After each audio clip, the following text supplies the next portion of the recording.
여러분, 혹시 스마트폰 쓰시다가 갑자기 이유 없이 막 버벅거리거나 먹통이 된 적 있으신가요? 화면을 아무리 세게 터치해도 반응이 없고, 평소엔 1초면 열리던 앱이 한참 로딩만 할 때 말이죠. 그럴 때 진짜 답답하죠. 당장 뭐 검색해야 하는데 안 움직이면 속 터지거든요. 맞아요. 그럴 때 우리가 액정을 막 깨끗하게 닦거나 예쁜 케이스를 새로 씌운다고 해결되지 않잖아요. 그냥 전원 버튼 꾹 눌러서 아예 강제로 재부팅을 해버리죠. 시스템 전체를 완전히 끄고 다시 켜는 겁니다. 네, 스마트폰 내부를 들여다보면 다 그럴 만한 이유가 있거든요. 우리 모르는 사이에 백그라운드에서 수많은 앱들이 엉켜서 돌아가고 있고 캐시 메모리도 꽉 차서 정작 중요한 작업을 처리할 공간이 없는 거예요. 그러니까 램을 완전히 비워내고 백지 상태에서 다시 시작하는 게 필수라는 거네요. 그렇죠. 껍데기만 바꾼다고 내부 시스템이 빨라지는 건 아니니까요. 근데 이거 생각해보면 우리 삶도 되게 비슷하게 버벅거리고 방전될 때가 있단 말이에요. 아침에 눈 뜨는 것도 천근만근이고 직장에서는 막 의욕도 하나도 안 생기고. 그럴 때는 진짜 다 때려치우고 어디로 훌쩍 도망가고 싶어지죠. 네네. 그래서 우리는 종종 멋진 호텔이나 휴양지로 막 휴가를 다녀오는 걸 완벽한 해결책이라고 믿잖아요. 근데 막상 일상으로 돌아오면 어떤가요? 한 3일 지나면, 아니 길어야 일주일이면 다시 원래 무기력한 상태로 돌아가거든요. 맞아요. 다들 휴가 다녀오면 오히려 더 피곤해서 휴가를 위한 휴가가 또 필요하다고 농담처럼 얘기하잖아요. 그러니까요. 짐 풀기도 전에 벌써 지쳐버리죠. 방금 해주신 스마트폰 비유를 빌려오자면 삶의 운영체제를 진짜 재부팅한 게 아니라 그냥 비싸고 화려한 새 케이스만 씌우고 온 셈 아닐까요? 아주 정확한 비유입니다. 머릿속에 엉켜있는 그 불필요한 프로세스들은 하나도 종료하지 않은 채로 그냥 물리적인 장소만 살짝 바꿨다 온 거니까요. 네, 바로 그 지점입니다.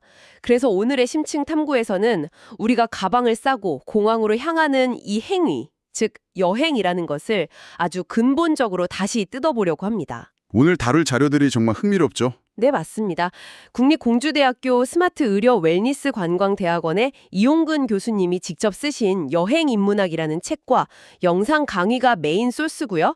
그리고 이 수업을 듣고 삶을 대하는 태도가 완전히 바뀌어버렸다는 양동규 학생의 엄청 깊이 있는 소감문을 같이 살펴볼 겁니다. 이 자료들이 던지는 메시지가 사실 꽤 묵직하거든요. 우리는 보통 여행을 팍팍한 현실에서 도망치는 수단이나 아니면 SNS에 올릴 예쁜 사진 찍는 이벤트 정도로 생각하잖아요. 그렇죠. 남들 다 가니까 나도 가야 할 것 같고. 네, 근데 이용근 교수님의 철학과 이 학생의 통찰은 여행을 완전히 다르게 정의합니다. 현실 도피가 아니라 삶을 더 잘 살아내기 위한 실전 훈련이자 잊고 있던 진짜 나를 발견하는 창조적 행위라는 거죠. 와, 창조적 행위요? 그럼 우리 가장 근본적인 질문부터 던져보죠. 우리는 대체 왜 그렇게 여행을 가고 싶어서 막 안달이 나는 걸까요? 솔직히 직장인들 점심시간 대화 들어보면 다 비행기표 이야기거든요. 하하, 맞아요. 이번 연휴엔 어디 가냐, 특가 떴다, 이런 얘기 많이 하죠. 그러니까 약간 매일 똑같은 출근길이나 직장 상사 스트레스가 너무 지긋지긋해서 그냥 다 팽개치고 도망가고 싶은 거 아닌가요? 그렇게 현실에서 벗어나고 싶은 마음이 드는 건 되게 자연스러운 겁니다. 자료를 보면 우리는 매일 똑같은 동선, 비슷한 인간관계 같은 이른바 경계 안의 일상에 갇혀 있다고 분석하거든요. 경계 안의 일상이요? 뭔가 확 와닿네요. 네. 흥미로운 건 우리가 종종 이 예측 가능하고 익숙한 일상을 주는 편안함을 내 맘대로 통제하고 있는 자유라고 착각한다는 거예요. 익숙함을 자유로 착각한다. 그렇습니다. 하지만 우리 무의식 깊은 곳에서는 이 뻔한 일상의 틀을 깨부수고 싶어하는 갈망이 계속 꿈틀거리고 있는 거죠. 그래서 여행이라는 일탈을 꿈꾸게 되는 겁니다. 근데 결국 견디기 힘드니까 비행기 티켓이라는 비상탈출 버튼을 누르는 거잖아요. 이게 도피가 아니라고 할 수 있나요? 겉보기엔 똑같이 떠나는 거지만 심리적 동기를 보면 완전히 다릅니다. 이용근 교수님의 영상 강의에서 이 부분을 아주 예리하게 짚어주시는데요. 뭐라고 하시나요? 우리가 여행을 열망하는 진짜 이유는 현실이 그냥 싫어서 도망치는 게 아니라는 겁니다. 내가 진짜 원하는 삶의 주도권을 아직 쥐지 못하고 있다는 내면의 아쉬움이 밖으로 표출된 거라는 거죠. 주도권을 쥐지 못한 아쉬움이요. 네. 그러니까 나를 가두고 있는 낡은 껍질을 깨고 새로운 나를 만날 기회를 찾아 나서려는 아주 적극적이고 무의식적인 생존 신호에 가깝다고 봅니다. 와, 꼴보기 싫은 상사 피해서 도망가는 게 아니라 내 삶을 다시 내 것으로 만들기 위한 능동적인 시도였군요. 뭔가 여행 계획자는 제 자신이 갑자기 되게 멋있게 느껴지는데요. 하하, 충분히 멋진 일이죠. 그래서 이용근 교수님은 책에서 우리 인간을 호모 비아토르라고 부릅니다. 호모 비아토르요? 그게 무슨 뜻이죠? 라틴어로 여행하는 인간이라는 뜻인데요. 인간은 본질적으로 정해진 경계 안에 안주하는 게 아니라 그 선 밖으로 걸어나가서 길 위에서 끊임없이 탐구하며 삶의 주인이 되어가는 존재라는 아주 철학적인 정의입니다. 되게 낭만적이면서도 뼈가 있는 말이네요. 근데 교수님, 여기서 좀 현실적인 의문이 하나 들거든요. 네, 어떤 의문이시죠? 비행기 타고 한 10시간 날아가서 파리 에펠탑 앞에 딱 선다고 칩시다. 물리적인 장소는 변했는데 그렇다고 해서 제가 갑자기 막 제 삶의 주인이 되는 건 아니잖아요. 어제까지 서울에서 눈치 보던 제가 하루아침에 주도적인 사람이 된다는 건 좀 비약 아닐까요? 아주 날카로우신 지적입니다. 당연히 비행기 티켓 자체가 마법을 부리진 않죠. 그래서 자료들에서 공통적으로 강조하는 게 물리적 이동보다 훨씬 중요한 내면의 이동입니다. 내면의 이동이요? 장소가 아니라 마음이 움직여야 하는 건가요? 그렇죠. 우리는 평소에 책상에 앉아서 책이나 모니터 같은 관념의 세계를 통해 세상을 이해하잖아요. 남들이 만들어 놓은 답을 그냥 외우거나 받아들이죠. 네네, 유튜브나 기사 같은 거 보면서 아, 저렇구나 하죠. 하지만 여행이라는 낯선 환경에 던져지면 상황이 바뀝니다. 온몸의 감각으로 부딪히며 살아남아야 하는 생생한 경험의 세계로 건너가는 거거든요. 남의 답을 베끼는 게 아니라 나만의 답을 찾는 진짜 과정이 시작되는 곳입니다. 아, 경험의 세계. 이 대목에서 그 양동규 학생의 소감문이 딱 떠오르네요. 이 학생이 원래 어떤 스타일이었냐면 엑셀표에 분 단위로 일정 촘촘하게 짜서 막 미션 깨듯이 돌아다니는 완벽주의 여행자였다고 해요. 유명한 맛집 다 찍고 와야 하는 스타일. 맞아요. 우리 주변에도 그런 분들 꽤 많잖아요. 저도 약간 그런 편이거든요. 근데 이 여행인문학 수업을 듣고 나서 학생이 깨달은 게 여행은 밖의 풍경을 구경하러 나가는 게 아니라 오히려 내 안으로 깊숙이 들어오는 경험이라는 거예요. 풍경을 소비하는 여행에서 나 자신과 대화하는 여행으로 완전히 관점이 뒤집힌 거죠. 심리학적으로 보면 여기에 아주 재미있는 메커니즘이 숨어 있어요. 오, 어떤 건가요? 일상생활에서 우리 뇌는 에너지를 아끼려고 익숙한 감각들을 다 차단해버립니다.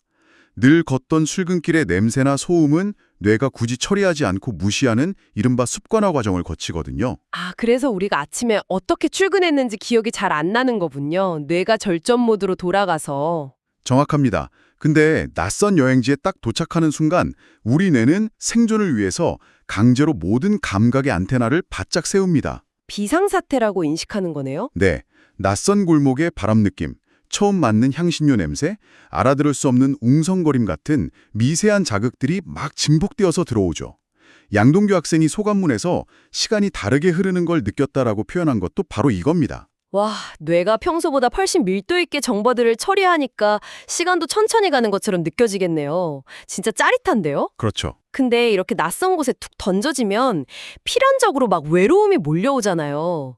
보통 혼자 여행 간다고 하면 주변에서 밥은 어떻게 먹냐, 야, 안 심심하냐 엄청 걱정하거든요. 여기서 우리가 유튜브 영상 자료에 나오는 아주 중요한 개념을 짚고 넘어가야 합니다. 바로 외로움과 고독의 차이인데요. 외로움과 고독이요? 비슷한 거 아닌가요? 완전히 다릅니다. 우리가 일상에서 사람들 틈에 섞여 있으면서도 느끼는 그 뼈저린 외로움은 타인과 단절됐다는 느낌에서 오는 수동적이고 파괴적인 감정입니다. 하지만 여행지에서 스스로 선택한 고독은 결이 전혀 다르죠. 스스로 선택했다면 뭐랄까, 세상과의 스위치를 일부러 끄는 거에 가깝겠네요. 맞아요. 외부 소음을 차단하고 온전히 나 자신과 독대하는 창조적인 에너지입니다. 괴테가 이런 말을 했어요. 시끄러운 세상의 소리를 끄고 내 안의 목소리에 귀 기울일 때 비로소 싹이 튼다고요. 아, 세상의 소리를 끄고 내 목소리를 듣는다. 멋지네요. 일상에서는 남들 시선이나 기대치 때문에 내 진짜 목소리를 듣기가 너무 어렵잖아요. 근데 낯선 곳에서의 고독은 그런 가면을 싹 다 벗어던지고 내 내면과 주파수를 맞추는 완벽한 방음실이 되어주는 겁니다. 와, 방음실이라는 표현 너무 좋아요. 나 자신과 마주 앉아서 대화할 수 있는 나만의 VIP 룸이네요. 네, 아주 근사한 놈이죠. 하지만 막상 현실 여행은 그 VIP룸처럼 우아하지만은 않단 말이에요. 길 잃어버리고 말 안 통하고 막 예약 꼬이고 고독을 즐기는커녕 당장 짜증부터 나고 집에 가고 싶어질 텐데 이런 불안전함이 대체 어떻게 성장의 밑거름이 된다는 거죠? 오히려 모든 게 완벽하게 통제된 여행은 그냥 일상의 연장일 뿐입니다. 양동규 학생 기록을 봐도 길을 잃고 한참 헤매면서 당황했던 기억들이 나와요. 근데 참 신기한 게 시간 지나고 보면 완벽했던 계획보다 변수가 터지고 엉망이 됐던 그 순간들이 가장 강렬하게 남는다는 겁니다. 저 진짜 격하게 공감해요. 저 예전에 스페인 갔을 때 기차 놓쳐서 막 울상 지으면서 아무역 앞 가게나 들어가서 샌드위치 먹었거든요. 근데 검색해서 간 미슐랭 맛집보다 그 뻣뻣한 샌드위치 맛이 아직도 안 잊혀요. 하하, 바로 그겁니다. 왜 그런 고생스러운 변수들이 생생할까요? 심리학적으로 보면 그건 자율성과 선택의 무게가 주는 강렬함 때문입니다. 자율성이요? 네, 우리는 일상에서 내가 선택하며 산다고 착각하지만 사실 사회 규칙이나 회사 시스템 안에서 되게 수동적으로 움직이거든요. 기껏해야 점심 메뉴 고르는 정도죠. 네네, 김치찌개 먹을까, 된장찌개 먹을까 정도죠. 근데 여행지에서 길을 잃었을 때는 완전 다릅니다. 이 골목으로 갈지 저기로 갈지, 현지인한테 말 걸어볼지 100% 나의 판단으로 결정하고 그 결과도 오롯이 내가 책임져야 해요. 아, 일상에서는 실패 안 하려고 어떻게든 상황을 통제하지만 낯선 곳에서는 내 통제력을 벗어난 불확실성을 피할 수 없이 정면으로 맞닥뜨려야 하니까요. 그렇습니다. 내 힘으로 어쩔 수 없는 변수들을 마주하면서 내면의 근력을 키우는 실전 연습을 하는 거예요. 평소라면 절대 안 할 바디랭귀지도 해보고 그러면서 한계를 깨부수는 거죠. 위기를 넘기고 나면 내가 생각보다 할 수 있는 게 많구나 하면서 엄청난 자신감을 얻게 됩니다. 길을 잃는다는 게 결국 나만의 새로운 지도를 그리는 과정이었네요. 근데 지금까지는 되게 개인적인 내면의 성장을 이야기했는데 학생 소감문을 보면 시야가 사회 전체로 확 넓어지는 대목이 있더라고요. 저는 이 부분이 참 날카롭고 서늘했어요. 저도 감탄한 부분입니다. 학생이 여행을 개인의 취향을 넘어서 시대의 흐름이나 기술, 사회구조랑 연결해서 지적하거든요. 네, 우리가 완전히 주도적이라고 믿었던 그 여행의 선택들이 사실은 거대한 SNS 알고리즘에 조종당한 결과일 수 있다는 거잖아요. 여행이 철저하게 컨텐츠로 소비되고 있다는 통찰이요. 맞습니다. 보여주기 위한 이미지 중심의 활동으로 변질될 위험성을 꼬집은 거죠. 솔직히 저도 엄청 찔렸어요. 여행지 고를 때 인스타그램에서 예쁜 포토존 있는 카페 먼저 검색하거든요. 내가 진짜 거기가 좋아서 가는 건지 아니면 남들한테 과시할 만한 예쁜 사진 한 장 건지려고 가는 건지 막 헷갈리더라고요. 그게 바로 현대 여행자들의 직면한 딜레마죠. 학생 본인도 소감문에서 되게 뼈아프게 반성합니다. 사진 찍는 데만 집착해서 진짜 본질을 놓쳤던 과거를 돌아보면서 스스로에게 묻죠. 나의 이 여행이 진짜 주체적인 선택인가? 아니면 알고리즘이 만든 트렌드에 휩쓸린 건가? 섬뜩하네요. 스스로를 막 길 위의 자유로운 영혼이라고 생각했는데 사실은 알고리즘이 깔아놓을 레일 위를 달리는 꼭두각시일 수도 있다는 거잖아요. 거기다 더 나아가서 가상현실 VR 기술 이야기도 꺼냅니다. 나중에 기술이 더 발전해서 소파에 앉아서 완벽한 파리를 여행하게 되면 이 물리적인 여행이 무슨 의미가 있을까 고민하죠. 와, 생각할 거리가 너무 많네요. 그리고 관광이 지역 경제에 미치는 영향? 그 양면성까지 다루더라고요. 네, 오버투어리즘 문제 같은 거죠. 내 휴식을 위한 소비가 현지인들의 삶을 망칠 수도 있다는 거대한 구조적 시선까지 보여줍니다. 자, 그럼 이런 철학적이고 구조적인 깨달음을 얻은 학생이 실제로 현장에서는 어떻게 여행했는지 그 두 가지 극단적인 케이스 스터디를 좀 살펴볼게요. 첫 번째가 바다 위에서 한 달을 보냈다고요? 네, 망망대해를 떠다니는 배 위에서의 한 달입니다. 이건 극도로 제한된 감각 통제 환경이에요. 저라면 진짜 일주일도 못 버티고 답답해서 미쳐버렸을 거예요. 볼거리도 없고 맨날 똑같은 바다뿐이잖아요. 학생도 처음엔 그 갇힌 공간과 지루함 때문에 엄청 답답해했습니다. 근데 시간이 지날수록 놀라운 일이 벌어지죠. 외부의 크고 화려한 자극들이 차단되니까 주의력이 철저하게 자기 내면과 미세한 디테일로 향하게 됩니다. 아까 말씀하신 그 뇌 절전 모드가 해제되는 거네요. 맞아요. 매일 똑같은 바다인 줄 알았는데 날씨와 파도, 바람에 따라서 매 순간 다르게 보이기 시작한 겁니다. 볼 게 없으니까 오히려 자신의 내면에 더 깊이 집중하게 된 완벽한 고독의 시간이었던 거죠. 볼 게 없어서 나를 보게 되었다. 정말 역설적이네요. 그럼 두 번째 케이스는 어떨까요? 이번엔 완전 반대로 사람들 속으로 들어간 일본에서의 한 달이었습니다. 근데 솔직히 자기 인식의 틀을 깰 거면 막 아프리카나 전혀 다른 낯선 곳으로 가야 하는 거 아닌가요? 일본은 우리랑 되게 비슷하잖아요. 바로 그게 핵심 포인트입니다. 완전히 생소한 곳에 가면 우리 뇌는 그냥 여긴 신기하고 이상한 세상이구나 하고 판단을 멈춰버립니다. 근데 일본처럼 겉보기에 익숙한 곳에서 마주하는 미세한 차이는 훨씬 더 큰 철학적 충격을 주거든요. 익숙함 속의 낯섦인 거죠. 아, 비슷할 줄 알았는데 달라서 더 놀란다는 거군요. 네. 그래서 학생은 막 유명 관광지를 도는 대신 일상적인 삶의 방식을 관찰합니다. 편의점 분위기, 쓰레기 분리수거, 지하철의 조용한 공기 같은 것들이요. 저도 일본 지하철 탔을 때 숨소리 내기도 눈치 보일 만큼 조용해서 좀 삭막하다고 느낀 적 있거든요. 근데 여행 인문학의 태도는 삭막하다는 판단을 보류하고 그저 관찰하는 겁니다. 학생은 그런 차이를 보면서 깨달아요. 한국의 빠르고 효율적인 방식만이 세상의 정답이 아니구나. 다양한 삶의 리듬이 존재한다는 걸 인정하고 타인을 배려하게 된 겁니다. 와, 바다 위에서의 철저한 고립이랑 일본에서의 세밀한 관찰. 완전 극단적인데 결국 내 사고방식의 틀을 깨고 순다는 결론으로 모이네요. 근데요, 교수님 책이나 학생 소감문이 입을 모아서 말하는 여행의 진짜 클라이막스가 낯선 곳에 있을 때가 아니라고 하더라고요. 울고 들어와 내 침대에 짐을 딱 던져놓는 귀환의 의미에 있습니다.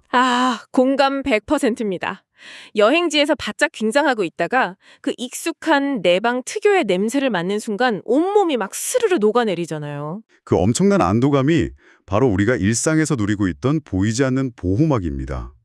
매일 똑같아서 지루하고 벗어나고 싶었던 그 방, 매일 걷던 골목길이 여행을 다녀오면 완전히 다른 질감으로 다가오거든요. 맞아요. 내가 당연하게 여겼던 일상이 사실은 나를 엄청 따뜻하게 품어주고 있었다는 걸 깨닫게 되는 거네요. 그렇습니다.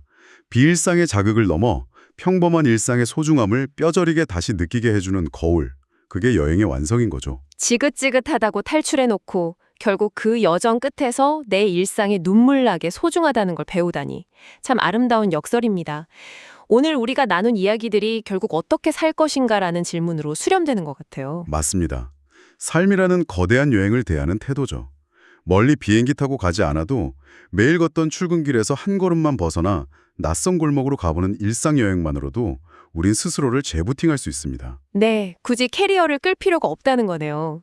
자, 청취자 여러분, 오늘 저희 탐구 시간 들으시면서 멈춰있던 삶의 운영체제가 조금은 시원하게 재부팅되는 느낌 받으셨나요? 다들 그러셨으면 좋겠네요. 방송을 마무리하면서 여러분이 내일 당장 평범한 일상 속에서 해볼 수 있는 도발적인 생각거리 하나를 던져드릴게요. 우리가 여행지에서는 낯선 풍경이나 사람들을 어떤 편견 없이 아주 반짝이는 호기심으로 바라보잖아요. 그렇죠.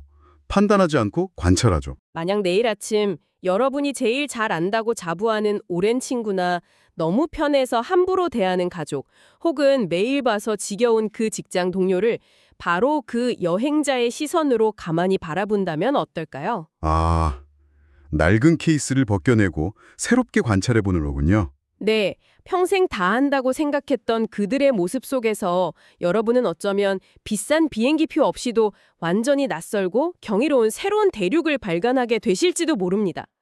오늘 여러분의 일상이 새롭게 깨어나기를 응원하면서 오늘 심층 탐구는 여기서 마치겠습니다. 감사합니다. 감사합니다.